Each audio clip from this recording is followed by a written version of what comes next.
ആധാർ സൗജന്യമായി അപ്ഡേറ്റ് ചെയ്യാൻ സമയപരിധി വീണ്ടും നീട്ടി കേന്ദ്ര സർക്കാർ. നമസ്കാരം, കൊട്ടാരക്കര മീഡിയയിലേക്ക് സ്വാഗതം. ആധാർ സൗജന്യമായി അപ്ഡേറ്റ് ചെയ്യാനുള്ള സമയപരിധി കേന്ദ്ര സർക്കാർ വീണ്ടും നീട്ടി. ഫീസ് ഇല്ലാതെ ആധാർ കാർഡ് ഉടമകൾക്ക് അവരുടെ വിവരങ്ങൾ 2024 ഡിസംബർ 14 വരെ അപ്ഡേറ്റ് ചെയ്യാമെന്ന് unique identification authority of India അറിയിച്ചു. നേരത്തെ 2024 സെപ്റ്റംബർ 14 ആയിരുന്നു ഈ സമയപരിധി. നേരത്തെ 2024 സെപ്റ്റംബർ 14 ആയിരുന്നു അവസാന സമയപരിധി. നിരവധി തവണയാണ് സൗജന്യമായി ആധാർ അപ്ഡേറ്റ് ചെയ്യാനുള്ള സമയപരിധി കേന്ദ്രം നീട്ടിയത്.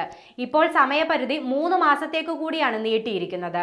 ഡിസംബർ 14 ശേഷം വിവരങ്ങൾ അപ്ഡേറ്റ് ചെയ്യണമെങ്കിൽ ഫീസ് നൽകേണ്ടി വരും. മൈ ആധാർ പോർട്ടൽ വഴി മാത്രമാണ് സൗജന്യ സേവനം ലഭിക്കുക.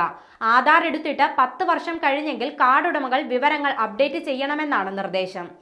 പേര്, വിലാസം, ജനനതീയതി, മറ്റ് വിശദാംശങ്ങൾ തുടങ്ങിയ വിവരങ്ങൾ ഓൺലൈനായി UID/AI വെബ്സൈറ്റിലൂടെ പോർട്ടലിൽ സൗജന്യമായി അപ്ഡേറ്റ് ചെയ്യാം.